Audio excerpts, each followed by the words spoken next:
Very nice. This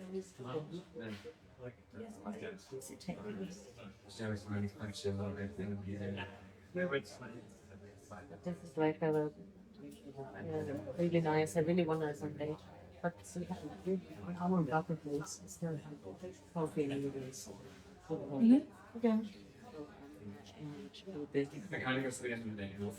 I'm gonna go to store in 20 seconds. Why am I feeling calm for not being tested?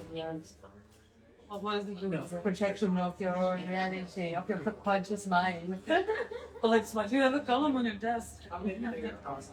Yeah, it's just day to day for me. Is this your usual stick? Just bringing a column? Feels like it, but it's actually He's actually the Obelix, you know Obelix, who's carrying around this massive stone on his head. Yeah. nice to say.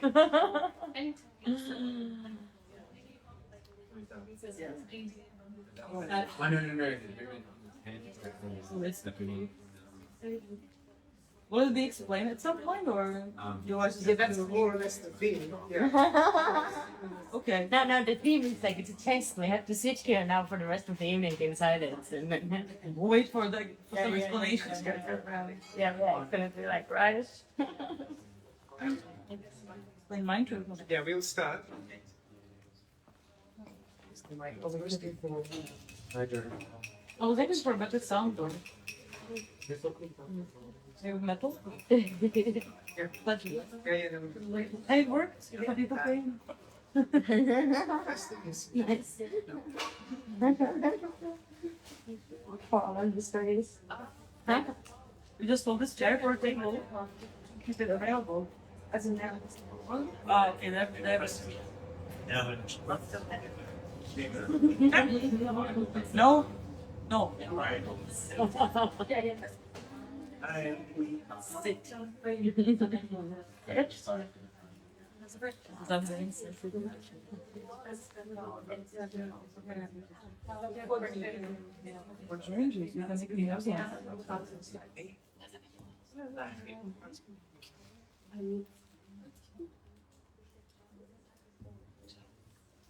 okay. We can start. So thank you for coming at Motto. Today we are very, very happy to have Alexet. It's not really a book launch because the book is already like 18 months. Published 18 months, but we had this occasion of discussing further the topics of the book that are very dense, very inspiring, from my personal opinion. And I will introduce Alex briefly. Alex is a interesting background because if I'm not wrong, holds a bachelor in more like fine arts, like sculpture and environmental art, and a master in Raum strategy and so spatial strategies. So it's a very good combo. And also, if I'm not wrong, like you direct like a research group on urban wasteland. Yeah, I have done. Yeah. Wasteland Twinning Network. And the book we're going to discuss today is titled Ricochet, Cultural Epigenetics and the Philosophy of Change. And somehow it's a book that I was very passionate about when I started to work at Motto, partially from my background as architect and moreover because all the things that Alex could bring into this book and somehow making a equal system of meaning and knowledge. For this, like I touch like topics and different type of knowledge, like that belong to more like the artistic field, but as well as scientific research and anthropological research. And it seems like it starts with the research in the far-right extremism, right? So there's like a component of research on the politics, but all of this in the book, it's like intertwined with biological, cultural, anthropological, and any other factor that somehow create a very incredible osmosis of form and transmigration of form, meaning, change of meaning. So I will let Alex a little bit talk us maybe about the genesis of the book, and then maybe we can go on people into the topic you prepared today. Because I know like the book also, some of the topics of the books are maybe more relevant today, to be discussed today, than is a proper book launch. So this is also why we organize this event, and we are very happy to welcome Alex. Thank you. Yeah, so thank you, Otto, and thank you, Ottavio, for a generous introduction. Thank you to Najar, Forlag, my publisher, and to everyone else who worked with me to realize the project, which was the end of 2021, publishing from Oslo, pretty much on the heels of my first book, Here Comes Trouble. I guess in that project, I was particularly interested in trying to use geological modeling to do kind of social anthropological and political research. And I was looking at this idea of deviancy specifically, and how a kind of very small scale idea when certain types of behavior, and it was really 10 months. There's a lot of sort of rather sinister clouds gathering. Here Comes Trouble was like 2 weeks before Brexit, and then it was sold out, the first edition, and then the second edition came out, I think about a week before 45 was elected in the United States. So there was this sort of real urgency from my opinion to try and get a hold perhaps of some of the sort of vortexes that people get sucked into with right-wing extremism and conspiracy theory. The next kind of wider model that I wanted to use as a structural support was biology. And so I started to research into epigenetics and mutation, and look at these specific kind of cultural forms and try and sort of trace the history of a cultural form as a way of telling a story about what was happening now. So, Ricochet is an exploration that goes back 12,000 years, and there are sort of like different scales of time which I'm trying to use to describe a picture of what we're facing today in terms of that extremism itself. And also look at maybe some of the more like positive aspects of change, which have more to do with personal agency and the body, let's say, and think a little bit about the spiritual world that we do or don't have available to us in modern sort of hypermedia kind of environment. So that's something which I'm sort of, I think we obviously have a conversation and some questions, but I will also try and foreground sort of three different sort of scalular narratives, so sort of three narratives over the last 100 years to try and respond to this press release that I've put out now about libertarianism and crypto and things like that. January 6th, indeed, this attempted coup in the United States was taking place while I was writing the book, and so certain things were possible to describe at the time or point towards. Really solid research into where the money came from for that attempted coup and the key players, and so that's something I'm going to try and do today, and maybe try to touch on a bit at the end, which will be a really good case in point of like what to do when you get sort of sensational news stories and how to maybe interpret them and look for patterns with people who are trying to take advantage of that to pursue their own narratives and their own agendas. Yeah. I'm just gonna grab like a couple of books because maybe we can like give to the audience. Yeah. So I also have in like, I have all the original photographs from my research that I was using to sort of try and tell a story to people when I would sort of, manically sit them down and be like, look at this. So maybe you guys want to take these, someone at the front take them, and you can sort of pass them around, hang on to a few of them, sort of maybe like a slow moving train of imagery, like don't hold them all at once, just sort of pass them around a bit. Because the imagery there is very specific to what I want to talk to at the end, and also the modeling and the kind of anthropological stuff that happened when Ricochet was. You want to throw something back at me, or? I mean, I can just keep going. yeah, maybe what you prepare? Like if you want to start with more like something more about like the research in Ricochet, and then like unfold the new topics somehow that we discuss. Yeah. Or what should make more sense for you? It's Yeah, I should probably foreground the book a little bit and what cultural epigenetics means.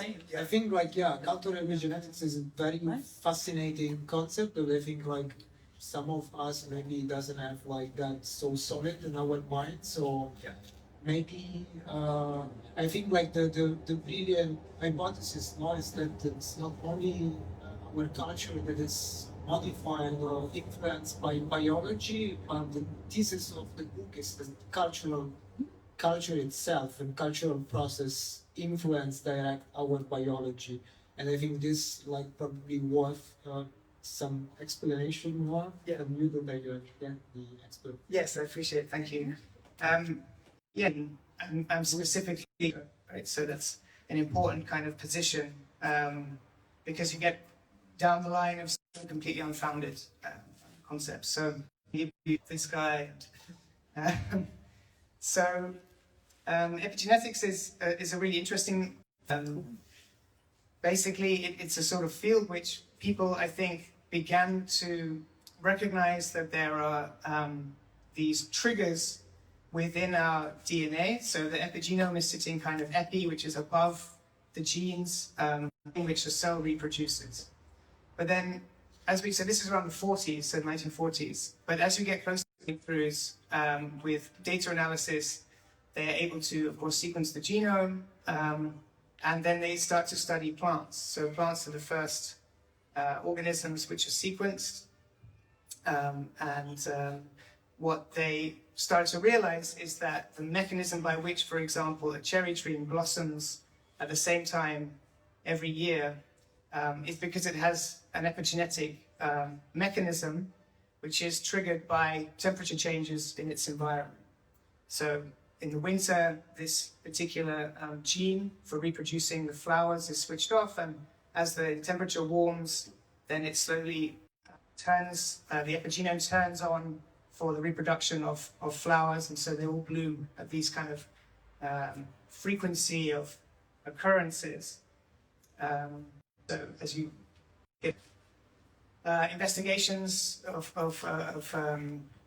people's health, so they think that epigenetics is tied up with sort of cancer. It's also tied up with all kinds of different forms of healthy or unhealthy cell reproduction. So what they discovered is that if you have sort of traumatic environment, or if you live by a motorway, or you have a bad diet or an unhealthy diet, let's say, then that is going to be written into your body, and it's the epigenome which will then reproduce unhealthy cells. So they can be sort of turned on and off, which of course the kind of utopian aspect of that is somewhat limited to the fact that not everyone can simply change their lifestyles and improve their diet and not be traumatized. But in any case, it's an interesting way of thinking about kind of personal agency and how you make decisions in your life, and this kind of like plasticity of the organism that you are. So I became kind of interested in this idea of like frequencies and patterns and relationships between the environment and our physical selves. And there was a sort of parallel aspect to this research at the very beginning, which was about the Corinthian column, the Corinthian order. So this is the Ionic order. I couldn't find the Corinthian one. But, meet me halfway here, people. So I was staring at the Corinthian column. So you guys, some of you maybe actually have the Corinthian one. It's the really fancy one at the top of the order.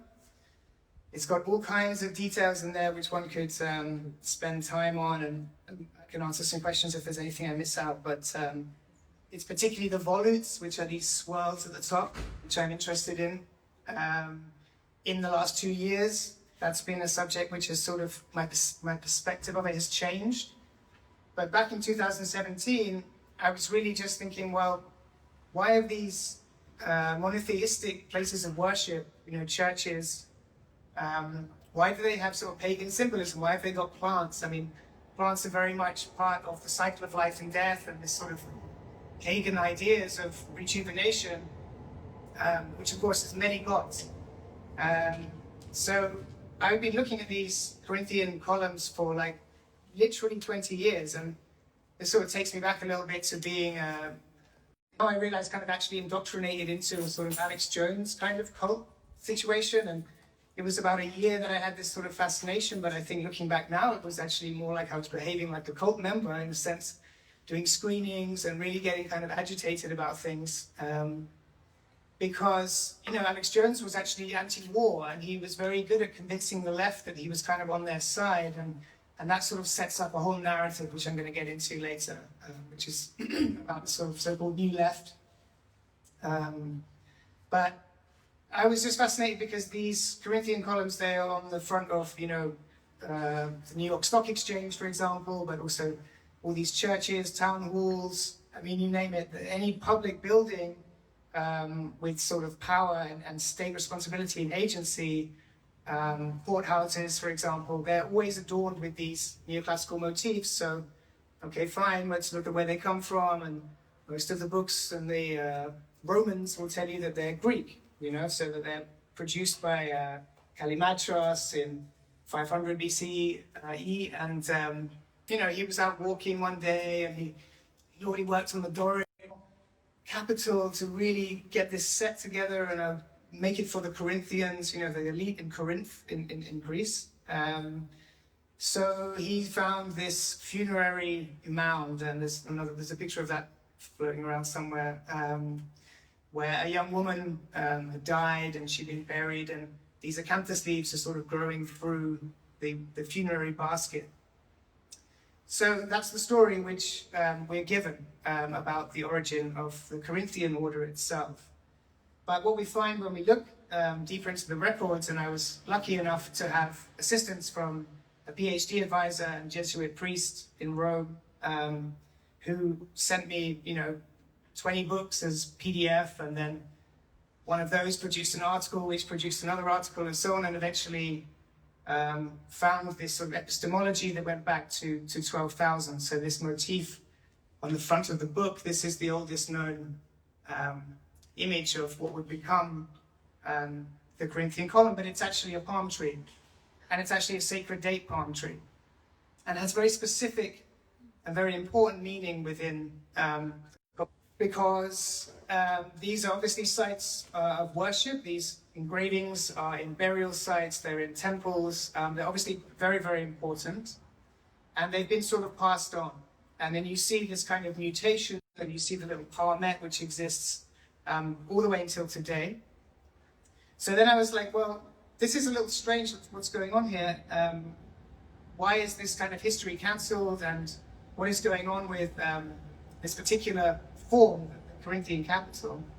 And it turns out that actually there's a myth in Greek mythology which is not about Callimachus being out for a walk and finding this funerary mound, but actually it's about the god Apollo having a nymph, so a kind of, you know, some sort of sex worker from a harem, let's say, and in resisting, she scratches his face. And so he transmogrifies her, transforms her into the acanthus plant, right? So it's this sort of spiky and very pervasive plant which exists, you know, really in rough. So then you see, okay, well then it's, instead of a dead woman, there's a rebellious woman, and she's been cancelled from the story so that the dead woman can take her place. And to be honest, every time I see a Corinthian leaf, which is, you know, one of the most pervasive forms of neoclassical and classical detailing, I always try to remember Acantha. Because she's sort of, you know, contemporary culture, the first kind of cancelled rebellion woman, you can say, and something like this. But then there's so much more going on with this sacred date palm tree as well, right? So this is a very visual narrative, which is why I sort of handed out these, what you have to organize in pairs, so sort of two pillars. And there is kind of 5th millennia, there is this god Shamash, but he's sort of coming from another world. One can speculate on the kind of continuation of this usage, or this symbolic usage at the least, insofar as Muhammad is said to have sat beneath a date palm tree for 40 days and fasted and sort of gone through a sort of religious experience, really a spiritual experience. And you still find these pairs of sacred date palm trees all the way through the Renaissance and neoclassical, and democracy is falling apart around us. But also like on the back of the Secret Service building in Berlin. So this was the bit that really clinched it for me. It was like, you know, we lived until last year not very far from there, and we walked past this building, which is very sort of profound, metallic statement of a building. And then, wait a minute, those are palm trees, aren't they? Yeah, and there's 2 of them, right. Okay, so this is clearly a form of sacred symbol that to people who are of a certain bent. And I kind of imagine that the Secret Service of Germany, who are selling arms like there's no tomorrow to the Middle East, do not also know this history. It's surely not a single artist who has discovered this. So I found that kind of interesting, because what you then have is 12,000 years of mutation of this form, which nonetheless happens in cyclical patterns, which nonetheless returns back. The way that your epigenome is also dormant in your body, right? Like you're born with all these different possibilities for how cells will reproduce. You inherit the epigenome, but you do not inherit the way in which that's going to be activated. So there's this kind of play there, there's this kind of slippage between mutation and epigenetics. And so the idea of cultural epigenetics seemed logical from that point, insofar as there is this kind of presence of certain forms of sort of symbolism and spiritual language, which is actually sort of dormant to most of us, certainly to me, although I was a bit curious about what it meant, until you get this moment of activation. Okay, this is potentially something which has a lot of kind of loaded meanings for a lot of people. I try not to sort of make it too complicated, but during this time, you know, 2020, 2021, we also had the Black Lives Matter movement, and people started to pull these statues down. And these statues are made in the name and the same architectural form as neoclassical buildings. Well, they never build them themselves, of course, they just design them and order them to be made. So I started to think about the way in which architecture and culture can actually be a traumatic experience when it represents a form of oppression which has been going on, particularly obviously for people of color for 400 years. And so that idea of kind of resetting your cultural epigenome for the society started to resonate. This idea that actually it feels bad. It is physically actually affecting people. It was like, oh, you know, cultural epigenetics, let's work with that. And so that was the kind of second half of the rights. I mean, it took a really long time to get in to actually find that out. But then after I published, I also found that there are, you know, bona fide scientists who have also been writing about cultural epigenetics.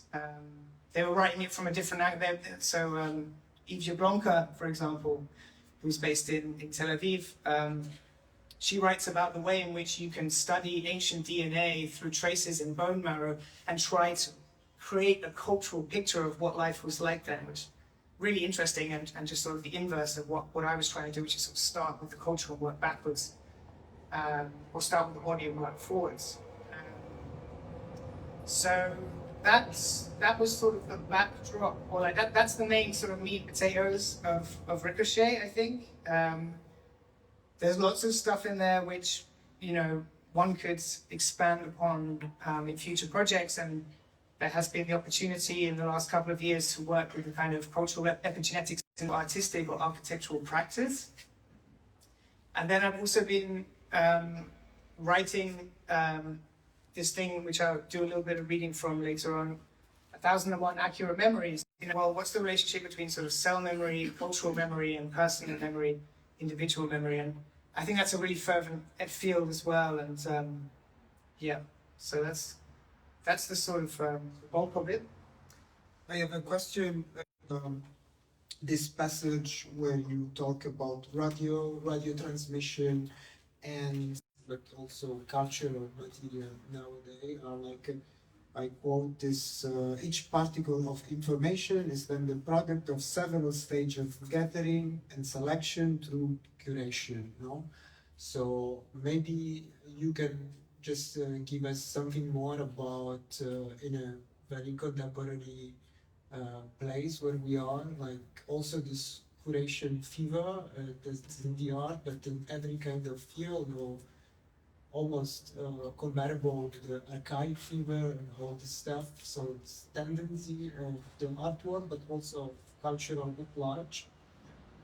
So yeah, if you can give us something more about the idea of the amount of data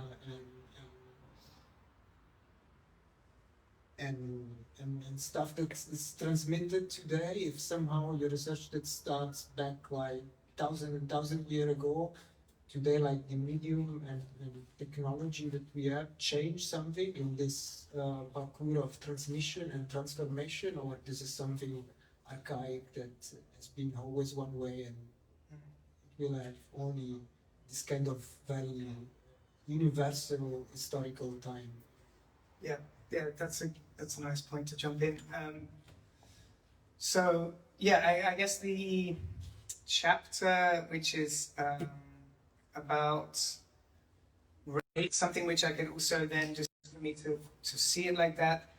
I guess what I was trying to reflect on and sort of make sense of in some sense was this kind of amorphous, unpredictable, spontaneous relationship between radio makers and their audience, and also kind of, you know, you have the broadcast, but then when you're doing radio for like 4 or 5 years, you start to see how there's so much work that goes on behind that.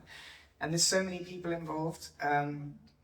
So around the time that I started to research Ricochet, I founded this radio station called Subtext Radio, which was always set up as a platform for, you know, sonic knowledge production. I wanted it to be research-based, but had a very broad idea about what research meant. So it could be a DJ, it could be someone, an artist, it could be someone who's doing sort of social commentary. And you know, I really got into this idea of like when you're touring as an artist, or when you're doing residencies, and when you make audio, you always have this kind of receptor switched on. You know?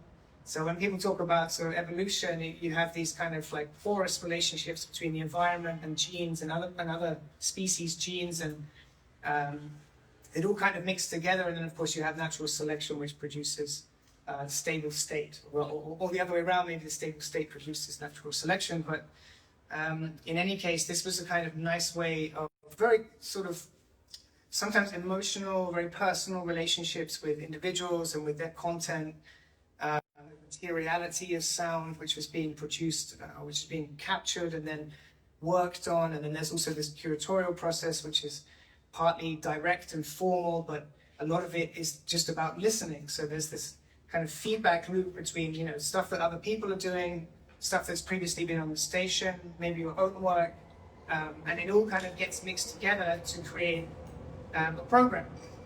So a program can be, you know, any number of things, but what one finds is slip back into genre. And so genre is also kind of like an interesting way to think about like cultural patterns, cultural frequencies, repetition, some of this stuff.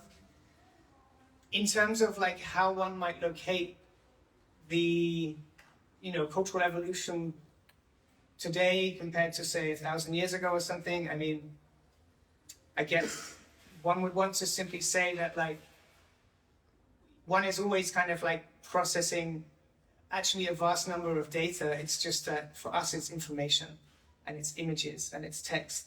But you know, 1,000 years ago, which is impossible to generalize at all, but a lot of being alive in that time would have simply been about creating a narrative and flowing a narrative based on the types of pressures, whether it's food and survival or battle or war or you know, environmental pressures which are suddenly shifting what's possible and how one relates to the people around them. I think it's always been a sort of manic scrabbling for meaning. I don't think, you know, I think though now we have this sort of pressure, we sense, I think, as a culture, and we do not need to really sense it. We can smell the burning fields, we can see, you know, the prices going up, we can see people suffering greatly from global warming. You know, the Greeks had this word apocalypse, and it was like, oh yeah, but no, but it doesn't mean the end of times, it just means to uncover. right? So it's about actually seeing things sort of more clearly, and I think that speaks. And like, so for example, Jared Yates Sexton, who also has published this really great book, The Midnight Kingdom, you know, he was doing this kind of strict historical position of particular types of conspiracies, a particular kind of historical shifts, and he was looking at, you know, he went back as far as, you know, sort of the given historical. He found these what's the word, like creating propaganda and sort of trying to speak badly of their enemies by saying that they're, you know, devil worshipping pedophiles. So in a sense, nothing changes, right? And it's exactly that point when the 1% are extracting the wealth from everyone else that it creates such tension, and that tension is absolutely perfect place for crazy narratives, which are somehow better to have a terrible story than to face the reality around you. I think there must be some sort of logic behind the people behind those types of. I have one last question, and then maybe I leave you read some passage you selected. Yeah. And it's a very banal question, almost personal. It's I'm actually reading at the moment. I'm the half of the book, so I'm wondering, like, if cultural epigenetics, in your opinion, not as a general understanding, would be producing or giving us a kind of knowledge that is more to understand the world and how the meaning function in the world, or to understand ourselves, or like both, or like one into the other. And what do you think after this lot of sedimentation of meaning that of course change with time, of course evolve, but there's also, I mean, from what I read, there's a lot of, even in your like writing style, a lot of personal memories that I think probably leads also to 1001 memories. So, you know. Yeah, thank you. I appreciate that. Yeah, I guess, like, you know, I have been fortunate to have lots of space between. It's really the most valuable thing in the world, you know, hindsight and everything, but one goes through so many different changes. And of course, when you move back to your native country and Berlin for 11 years, so one starts to see certain patterns, right? And there are certainly mechanisms within the cultural scene that, on one hand, platform artists and on the other hand, there is, I noticed, a certain form of limitation to what one can really get down to. And so there's a kind of correlation there, perhaps, between sort of charismatic leaders within, you know, an evangelical kind of scenario, and charismatic leaders within sort of cultural spaces. And so I guess I was able to sort of like foreground lots of experimentation, and that's you know, with the radio stuff, you can see there's this like back and forth, you know, try something, learn from it, move forwards again. But there is also a sense that you know, the journey which you're on, actually it requires quite a lot of thinking and personal time. And so since that period, and since moving to the UK, you know, I'm no longer just kind of seeing where it goes, because I have values almost as a sort of talismanic kind of protective coating. And this also relates to the body, right? So I think I intuitively got out of doing like art teching and making art and lifting things around, because the body was kind of not really taking it anymore. And so that was, the first book was very much like, Here Comes Trouble was very much like, I need to start using my brain to produce, you know, my income and my career, because I'm not going to be able to just sort of casually do whatever forever. And by the time I get onto Ricochet, I'm like, okay, well, now I have this idea of cultural epigenetics. What does it mean? It doesn't have to be one thing. There are interpretations. So we took some time out, and we started this architectural, a youth advisory board in this magistrates court building in Bristol. And something with this magistrates court building, which is, you know, Victorian, late Victorian, so 160 years old. listed building in a bit of a state, designers, my partner Anna Kostreva and I. And of course, the first thing you see when you walk in is all these Corinthian columns, you know? And it was just like, there's something here which, you know, of course there is, because they're embedded in the culture. I mean, they're so deeply embedded. And I hope that you start seeing swirls wherever you go and you enter into my nightmare of a world. No, it's fine. But that's really something which, you know, resonated for me, because we were then in a dialogue with this youth advisory board. Well, how are we going to treat these columns? You know, are we going to knock them down? Are we going to, I mean, this was figuratively speaking, the Heritage Foundation would never have let us knock them down, but it was like, what's the relationship? Okay, well, let's paint them pink. Let's give them a new kind of coat of paint. Let's reinterpret this culture and take it as our own, let's say. And that had a lot of resonance for us, because only around the corner in the centre of Bristol was the statue of Edward Colston, which was literally pulled down by this kind of group of youth, more or less, the previous year. You know, that's a kind of a trap, which one can say one might be. And I'm sort of just trying to reflect a little bit. Each one of these talks is always different. The first one I discussed sort of like gender and sexuality.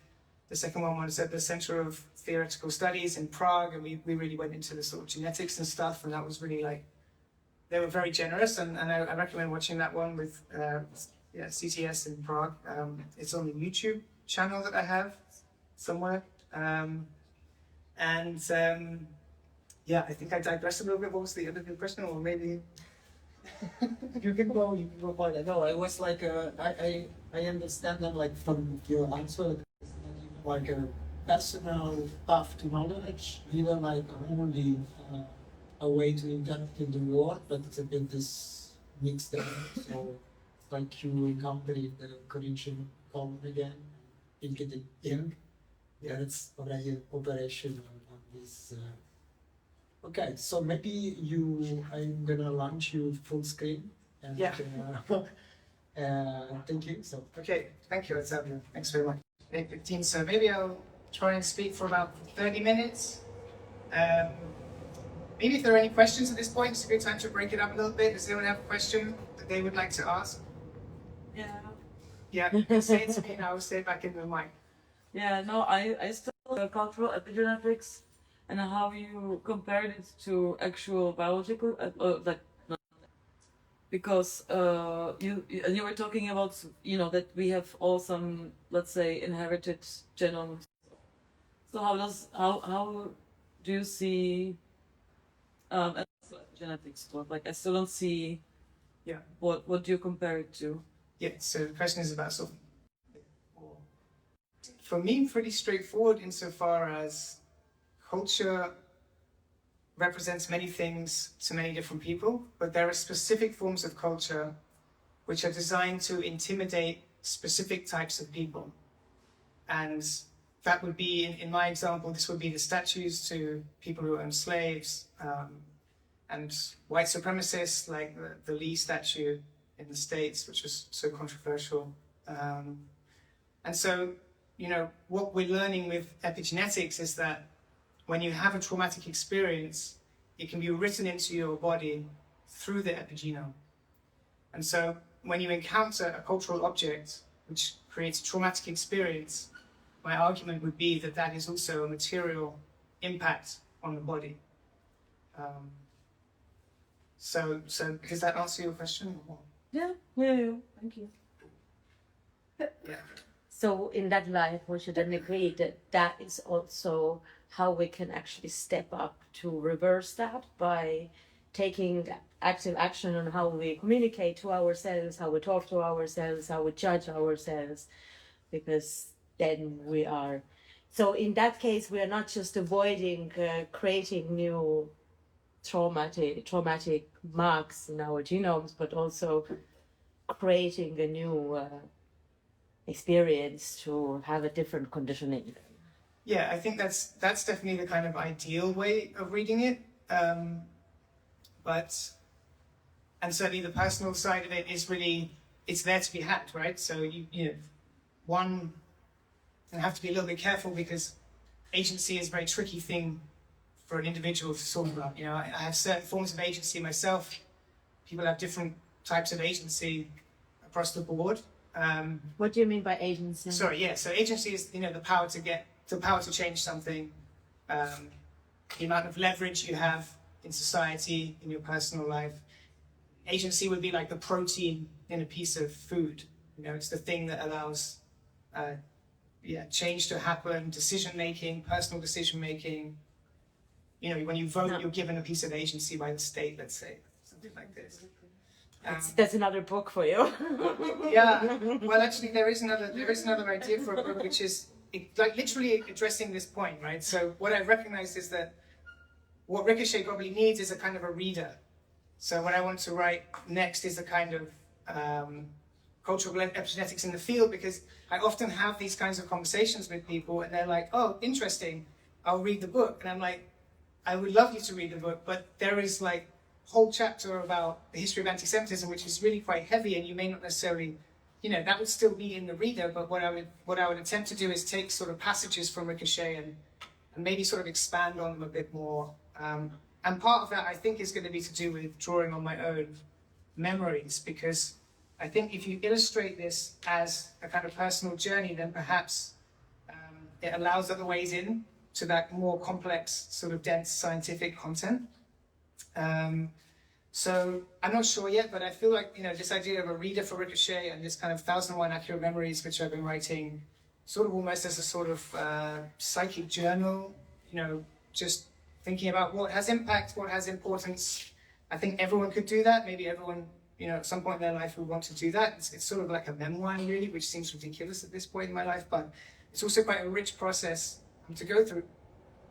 So I'll just read a couple of my 1001 Accurate Memories, because I then want to talk about this architecture specifically and why it's so much harder than just simply, let's just tear it all down. There's a lot of agency in this architecture, in these types of forms themselves, which produce real world consequences, and also kind of like cultish activity and behaviors. Okay, so I'll just do a few of these to break it up. In 2015, Ferdy hooked me up with someone trying to hire a project manager in Berlin. An artist wants to build a replica set of an enormous theatre-like installation in a warehouse at Citadel in Spandau. The work will then be measured and rebuilt verbatim in South Korea. His personal assistant, a former New York City defense attorney, calls me in and hires me for the job. Within a month, I've recruited Anna to measure up the elements of the set that have been constructed.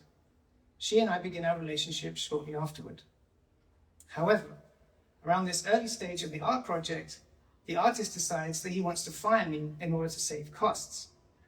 Given that I have turned down other projects for that summer, I'm not in a position to accept this and go head-to-head with the former defense lawyer for my contract at Café Coty. Winning the argument and renegotiating my contract to include zero contact with the artist, I no longer have to travel out to Spandau each day either.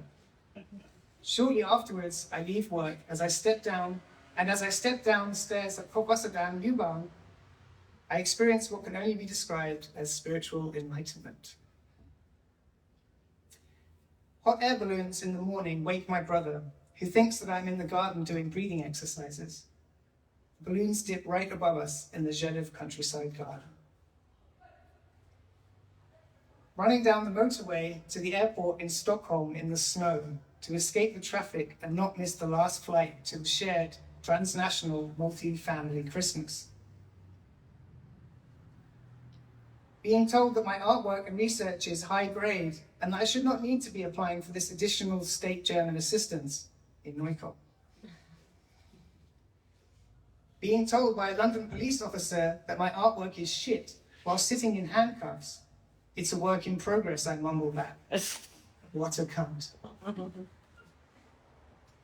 When the studio building in Kreuzberg has finally been bought and sold, and the 70+ artists are asked to clear and vacate our individual studios, the studio manager, Harry, is forced to break my studio door in, as I've left it locked. The room is completely vacant, however, save for a small pile of dust and debris. The whole scene causes an apparent drama in my absence. I had assumed he had a key. Okay, so these go on more, as you might imagine. Yeah, so this is sort of a different approach. So how one might think of one's sort of cultural epigenome. I mean, there's much more sort of slippage there.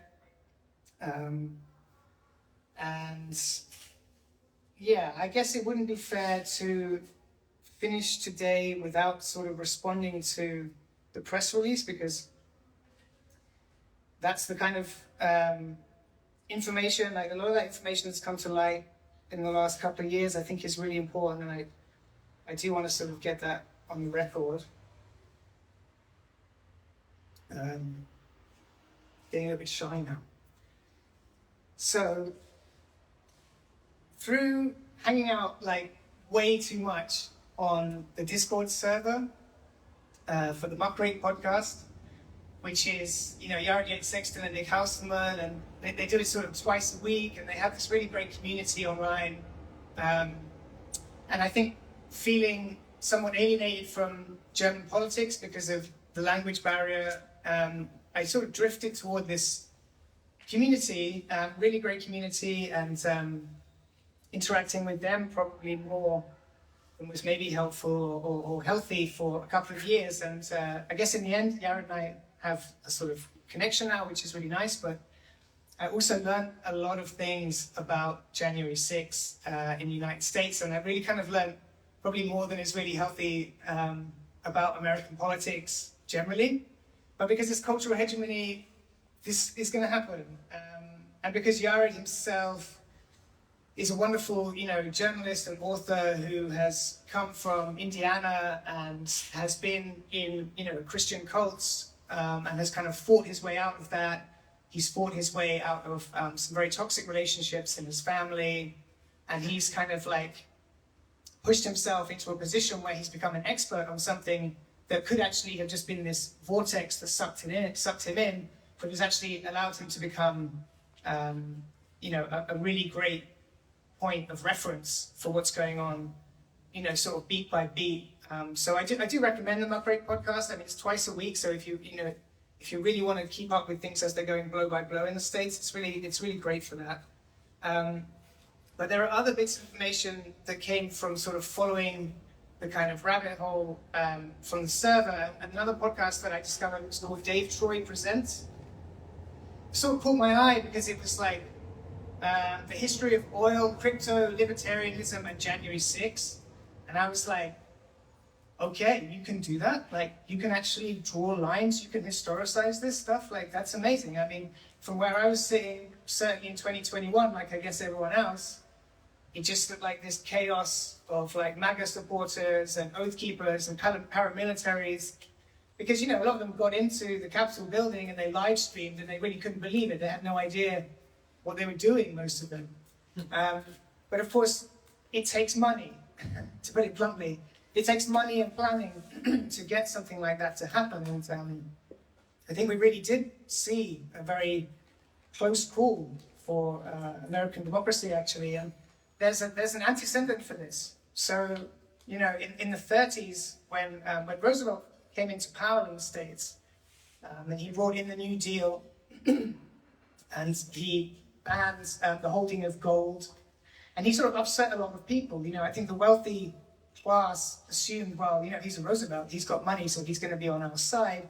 But actually, he sort of introduced a lot more sort of state regulation, and one of the things that he did was that he actually reduced the amount of pension which the veterans from World War I were going to receive in about 10 years' time from them. And the veterans got together with this sort of libertarian threads within United States history, which of course go back to the very foundings.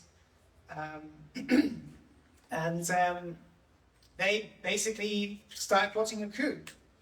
And they gathered in Washington and they had their encampments. And eventually, you know, the general who they sort of tried to convince to carry out the coup gave this information to Congress, and the whole thing sort of fizzled out. But on the back of that, there were lots of groups that continue to organize today. And I'm not going to give you like a 100-year history, but the first year, will be gone soon. the first part is kind of like 100 years. The second part is about 4 years leading up to the Occupy movement. And then the last part is really like the year leading into January 6th. So essentially you had like this cult called I Am, who were like theosophists, so sort of, Steiner and Madame Blavatsky and all this stuff, which I get into in the last chapter of Ricochet actually. And they started saying like, well, this is like ultra-Christian kind of nationalist cult. And we're also promoting gold, by the way. And the whole thing with gold is sort of just about saying, well, so long as you have the gold standard, so long as the dollar's pegged to the gold standard, then from their perspective, you can kind of control the state more easily. You can affect change in different ways because the state has less power, effectively. So they kind of created this kind of like weird cultish crossover, sort of like quasi-political cultish group. So if you think about it today, it's kind of like the QAnon shaman would be a sort of direct continuum of that. And they use this, and a lot of like big companies, so oil companies, people who want to pursue the gold standard, they use cults to disseminate their propaganda and to disseminate disinformation. And that's what David Troy has been so great at. He's a disinformation expert, and he's had a lot of really interesting guests on the show, not least Amy Westerfield, who was looking at the relationship between like COVID disinformation and oil companies. And there's, they don't like to be publicly associated with each other, but actually if you follow the money, you could see that, for example, big oil put a lot of money into COVID disinformation during the pandemic, because if you have a lockdown, you have less use of fossil fuels, and therefore, it's going to affect business. So they basically, there's a pipeline there between big oil and people and disinformation, in the same way that the people who were championing the gold standard have also moved on to crypto, because particularly Bitcoin has this kind of like limited currency amount, in the same way the gold has a limited amount of stock, and therefore actually people putting a lot of money into January 6th are also the same kinds of like crypto enthusiasts and libertarians. So that's really interesting, I thought. Climate change deniers started accusing the Democrats of pushing the new Green Deal during the pandemic. That's weird, but then when you think about it, that's totally their agenda. The climate deniers obviously are in the same pool as oil companies, and anything they can do to knock a Democrat seems to be fair game at this point. And of course, I need to go on about how cultish the Republican Party has become in the United States, but place that's been taking place, who's this kind of Republican politician. He's actually dead now. He died last year, but he was running in 2008 for the presidency, and like literally his campaign advisor was this guy Stuart Rhodes, like the guy with the eye patch, who's just been sentenced for 18 years for seditious conspiracy. Like that's his campaign advisor. Other campaign advisors involve like Gary North, who's this like Christian radical, who's also dead now. So that all kind of led up to, Tea Party is sort of 2009. And I think Ron Paul is supposed to have been kind of like the front face for that. But obviously that's the same impulse of kind of libertarianism, just in the same branding of the Tea Party itself is quite transparent. And then what's really sort of depressing, frankly, is that people have really been looking at sort of how this anti-government sentiment was fomenting, and they're finding a lot of connections going back to Occupy movement. And indeed, it seems as though the Occupy movement was this unholy alliance, this kind of red-brown alliance, as it's described, founded on, anti-bank, but also a lot of anti-Semitism, and a lot of white supremacy.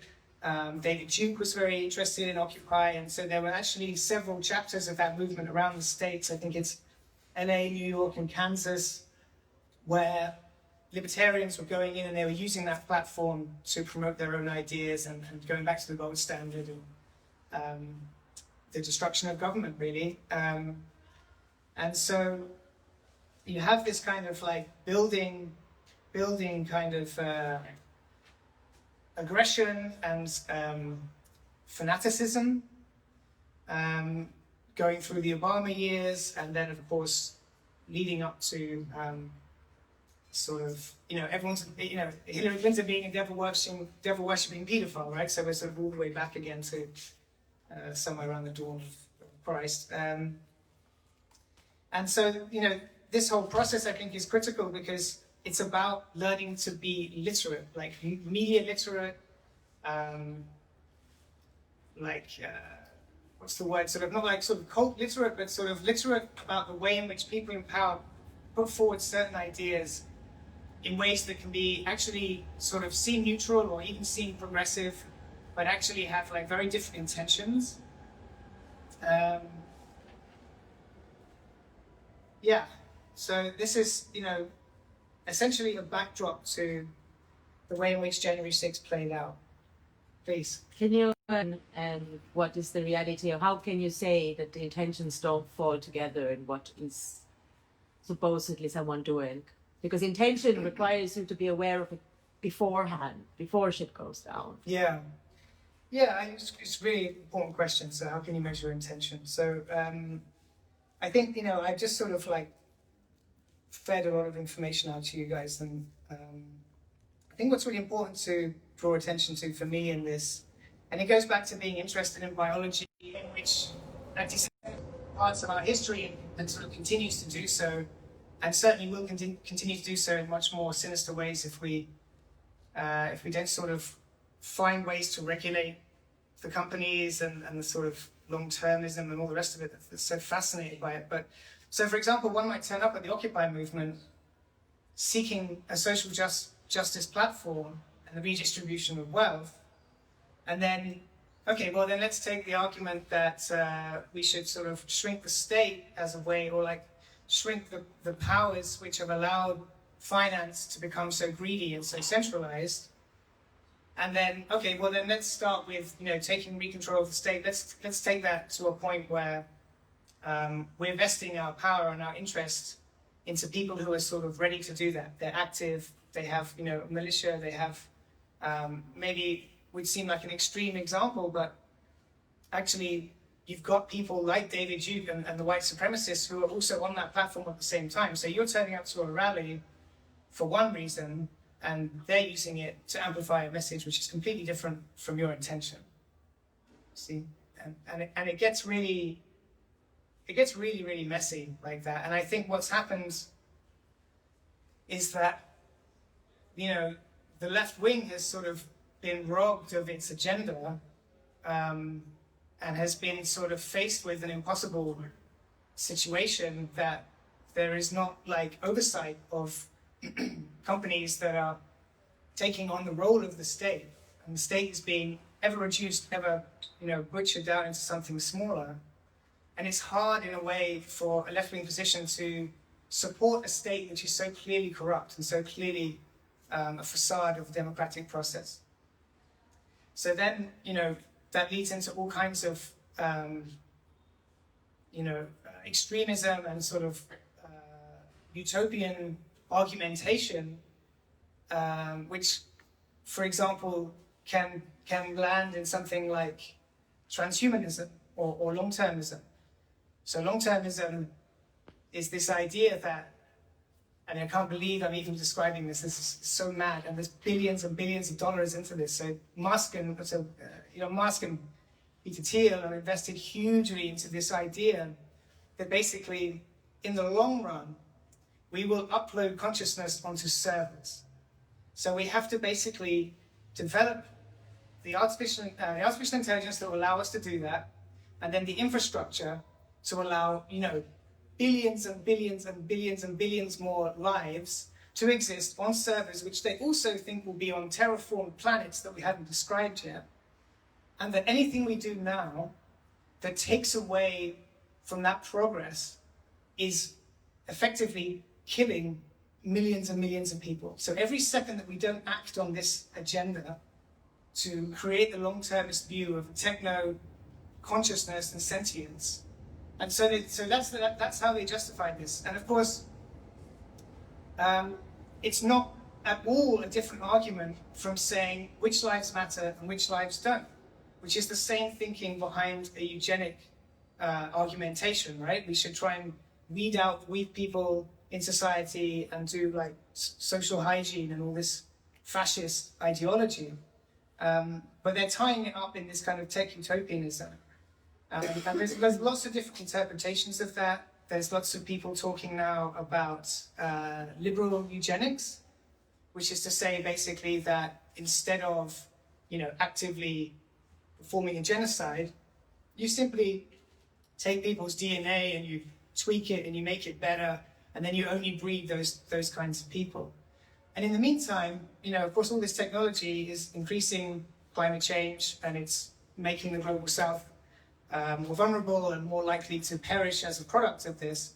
But in their reasoning, it's ends justify the means argument, right? So I wanted to also sort of shout out, there's two really great researchers. So Dr. Timnit Gebru, who works with Black in AI, and Emil Torres, who's also doing his PhD in Hamburg. Through the magic of the internet, I'd love to work with you guys. Just want to put it in. I will put all of these kind of links and ideas in the show notes, so to say, because I know that I'm going across a lot of different subjects, which I'm also kind of fairly new to some of this. But I think it's really interesting, and I'm glad that you pointed it out. Like, well, what's the intention? How do you read intention, right?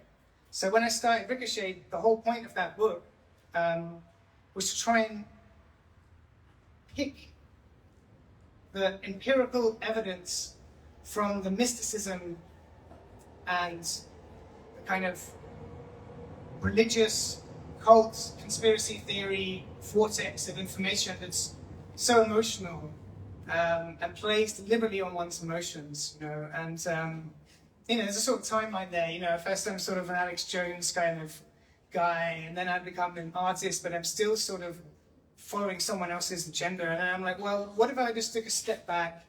I have some money from the Researcher Stipendium in Berlin. Like, I have some money, let's actually get into this, and let's try and distinguish for oneself, not the truth per se, but a mechanism that one could use to interpret between the sort of noise of events. So now we're going to turn a corner and we're going to go down Crazy Avenue, okay? And I probably shouldn't have introduced it like that. But there is a really good example of how we might do this, which has come to light about a month ago. So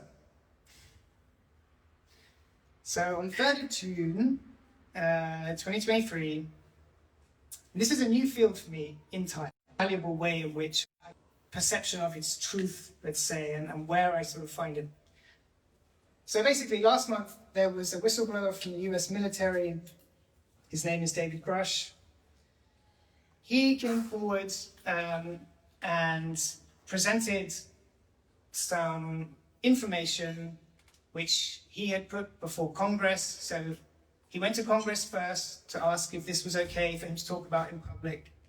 He's been in the intelligence, very high clearance in the intelligence of the US military for 14 years. He's a veteran from Afghanistan. I personally think he's quite a believable character. When you see the video, it's on my website. Under the essay that I wrote recently, which is called UFOs and the Anti-Rhizome. So basically what Grush is saying is that he has decided to come forward and reveal certain parts of the US military that capture unidentified aircraft and bring them back to their kind of warehouses, and there's some private contractors, and that, we're not alone, and maybe we should be doing something about this because the technology that these kind of extraterrestrial beings or non-human intelligences, as they're called, could be useful. So he's sort of taking this kind of almost like a sort of geeky utilitarian approach that, like, well, if they've got really good bikes, maybe everyone should have really good bikes. Or, my jacket's really nice. I wish everyone else had a nice jacket. It's a sort of idealist American thing, I think. But what he's saying actually does have some substance. 1 year ago, Barack Obama was in Politico saying, you know, there are these beings, there are these things flying around, we don't know what they are. NASA gave a press conference about a week before Grush gave his revelations to say the same thing. There are these craft flying around, we don't know what they are. And the military has released 3 video clips of these kind of Tic Tacs and saucers, and there's a cigar one, and there's a pear one, I think, flying around, and they're just like, yeah, we don't know what they are. But the difference now is that Grush is saying, yeah, we do know what they are. They're non-human intelligence. They're traveling interdimensionally into our world. They're interfering with military projects, and the United States military has known about this for about 100 years. So let me just quote some of the stuff that he says in the interview, and then I want to think about how we might interpret what's going on here. Because this is quite a big deal. I mean, Guardian followed it, Independent, New York Post, Fox, Le Monde. So it has actually resonated. And within the month that this information has been public, there have been no challenges to his credibility. So very high brass military have come forward to verify his reputation. The Inspector General of the US military has said that his claims are urgent and credible. So that's, quote, urgent and credible. As a whistleblower in the US military, you have, I think, about 3 or 4 months while your case is being processed. So when he goes before Congress, this whole thing, but it's kind of an interesting time. And I wasn't really expecting to be talking about this today, which is why it's not in the press release, but I just felt that it's a pretty good case in point of like interpreting information and disinformation and the agendas behind that. So, David Grush, quote unquote, there are crash recovery units for UAPs, so it's unidentified aerial phenomena. They are co-located across dimensions. So he describes spacecraft which are smaller. There are metals which these craft are made of, which are more sophisticated than anything that we as humans have ever achieved. And there are a few very specific cases that he is able to talk about, so he's not really able to, of course, give us proper evidence, but the evidence has already, to some extent, been leaked and released by the US military, so the videos are kind of interesting. They're grainy, and what he says is it's just ridiculous to be giving this kind of tip of the iceberg, but there is much better material. One could obviously see why a government wouldn't want to release that kind of information, because as a government, you're supposed to sort of know everything and be able to be on top of the game. And this is something which they're simply not able to replicate or stay ahead of the narrative. There's a very interesting film by the researcher Jacques Vallée called The Phenomenon, which details, and I looked at this film again today, and it's still a little ambiguous, but in the late 40s, the US had sort of just, they were the dominant military force globally of the skies, of the airplanes and of the Air Force. And they actually had a much more sort of transparent publicity protocol for this kind of thing, and they would actually say publicly, and there is footage of them saying, there are these things, we don't know what they are. Okay, so this is really until June this year, that was more or less the position. Now Grush is saying that we do know what they are. He also talks about pilots in other places. So that opens a whole can of worms. But the particularly interesting thing, I think, and maybe the worrying thing that he says, is that these kind of non-human intelligences are very interested in our nuclear facilities. So there's this incident in 1967 at Maelstrom Air Base in Montana. Entities appeared, and indeed, when the Iron Curtain came down, there is also footage of Soviet military saying, like, yep, same thing. We had them come in and, mess around with our nuclear armaments. I mean, you guys will interpret all of this, and time will tell whether he is just the most wild disinformation campaign that the CIA ever cooked up. Because obviously there is always this kind of thing of like, there's got to be some narrative thing that we're all panicking about, so we don't notice, day-to-day capitalism or cultural hegemony or whatever. Maybe it's just like a teaser campaign for a new movie or a TV show. It basically, what's the difference at this point? Bought out in by Hollywood in the first place, sponsored. Big Brush documentary, gotcha. We will see. Is kind of the way in which this has resonated online in the last month. Because of course, if there really is a shift in certain people's minds about the policy that the US military should have about disclosing this information, then it would logically make sense that other people within that institution or within the various different sort of teams in that institution would make an effort to release parts, so to whistle, to sort of leak their experiences.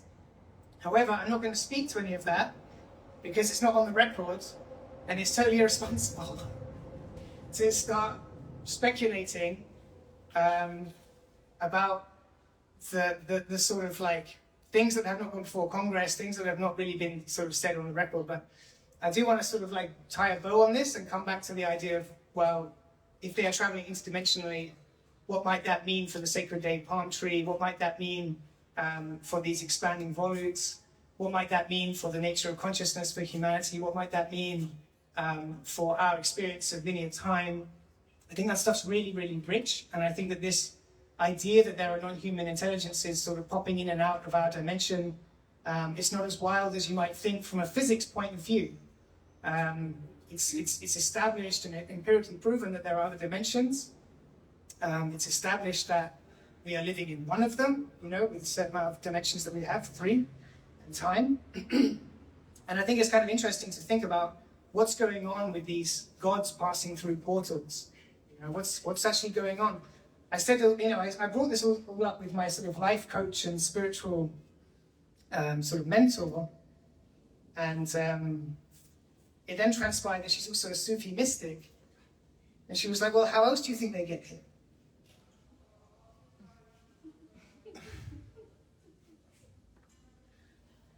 Yeah, all right, how else do they get here? But let's look a little bit, and this is sort of tie a bow on this stuff, but so some of these sort of rumors then, which are circulating, have discussed this idea that they have a sort of engineered genetics,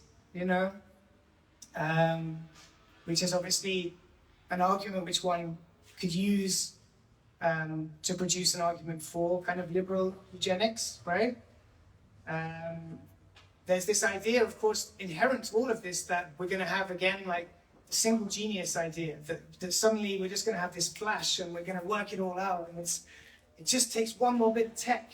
But one more bit of tech, and the next bit of tech is going to solve everything. So this is also kind of something to consider when interpreting all of this stuff. There's this kind of absolutism. Absolutism and cultishness, they're really part of the same kind of false paradigm, I think. And then there's also the speculation that they are communicating telepathically. So obviously that could feed into an argument around sort of singularity and AI that could easily sort of be manipulated to make an argument for that. And I think also that if certain elements of this capture and recovery data analysis are being done by private companies, there's also potentially there a kind of underlying argument about privatized space exploration, which of course we're already sort of starting to see. So I wanted to sort of just think about this quote from William Blake, which is, perhaps a nice way to finish, or perhaps just to go into some questions. I'm very interested to talk more about the philosophy of change. And maybe what's going on with these kind of expanding volutes, are they somehow trying to convey this idea that consciousness is always expanding, it's always getting more complicated, that there is this linear experience of life that we have, but maybe all of these different dimensions are existing concurrently and also simultaneously, and you could actually pop between different dimensions.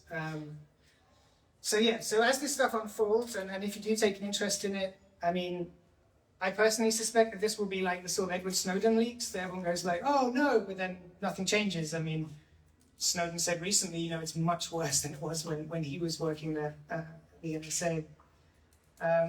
So yeah, a truth told with bad intent beats all the lies you can invent, you know, and I think that's something to bear in mind with this stuff, simply because there are government bodies, there is a state for a reason, you know. One has a kind of interpretation of life as one lives. Certainly, each individual has to make their own journey, and each individual has to make their own sense of being given consciousness. But that doesn't mean that we should replace the government with crypto. You know, there's a sense of like the individuation of a person and the value of that and the journey that a person is on, without having to be, let's destroy the government and let's destroy all the institutions that are set up to protect us in the first place anyway. So yeah, there's a sort of drop the mic sort of moment, I guess. So, any questions or anything? You again. Like all these thoughts, yeah, I have like 100 things to tell you now. No, well, actually, so one thing that I was thinking of is that, you know, about those UFOs, you know, if you think about the law of attraction, then it makes complete sense that those unidentified, inhuman intelligent forms that come across with military are those who have the same intentions as military, that vibrate on the same frequency that this military that we currently live in right now. Yeah. So it's normal that those UFOs that we're going to be taught about in media are all those ones who have bad intentions, because they are the ones that frequency-wise are going to be revealing themselves to U.S. government and military and whatnot. Yeah. And the second thing I was to say about what you just said about destroying the governments and things is that right now our governments are just the shadows of some conqueror's greed, you know. It's not really governments that are based on people's right to self-determination or people's feeling of a community and self-governance. So you can't expect any form of government or democracy when there's 60 million people that you're supposedly having to have the same rules and regulations and order about, you know. So Yeah, I mean, if I could try and answer those. so they're not really very really questions, comments. So Yeah, go back Yeah, on this. I mean, I think it's important, just in terms of like the government thing. Yeah, I mean, those people who wish to dismantle, let's say, the progress of the 20th century, I mean, they're kind of winning. I mean, certainly in the country where I'm living now, in Great Britain, you know, you have like Jacob Rees-Mogg, this kind of like arch Brexiteer wanker, and you know, his father is the co-author of The Sovereign Citizen, right? So this is the argument itself that you should, this is kind of like a Bible for the libertarians, that you should dismantle government and you should just have each individual will act according to their own needs and they will basically sustain society through But where is the community in interest. between those two extremes? You have like 60 million people or individual, but there is also like a platform for having just a community of people who decide that they have the power and the right to self-regulate their own lives. Decentralized groups. You know, you don't have to be alone, but you also don't have to be together with 60 million people. You know. Well, I think what happens is that those communities are of like-minded people. They're gated communities. Is what happens. So, I mean, yes, you can of course look at this kind of like dystopian scenario where you have just encampments and groups and, you know, mercenaries. I think we're quite far off from that. I think that the pandemic has shown that actually we do need the state and that it's actually very effective. I think these people are just pursuing a fantasy. It's a very expensive fantasy for everyone States else. where you know actually that the person who represents you or who you vote for is actually the person they claim themselves to be or represent you, you know, because right now the voting is I give you my vote so that you represent me, but actually there's no correlation between But they're very transparent. I mean, they're very transparent about their agenda. You just have to ask or listen to what they're saying. I mean, someone like Liz Truss, for example, was very transparent in her lectures for years and years, and it was very clear what was going to happen. But she was not elected.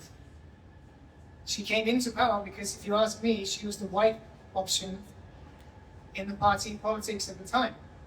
And of course, lasted about 5 minutes, less than a lettuce, and her policies basically crashed the economy within hours. So it's not that they're not.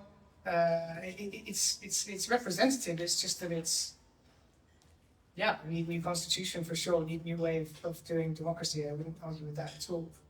But I think it's very dangerous to go down this idea that we're going to somehow produce the institutions that we need, like, on our own. Because on our own is never on our own. It's always of our own. In relation to something else. In relation to other people that, become demographic monoliths. Is there anyone else, or going for a while? So nothing's ready. Just listen right away, yeah? Look at me. Well then, thank you.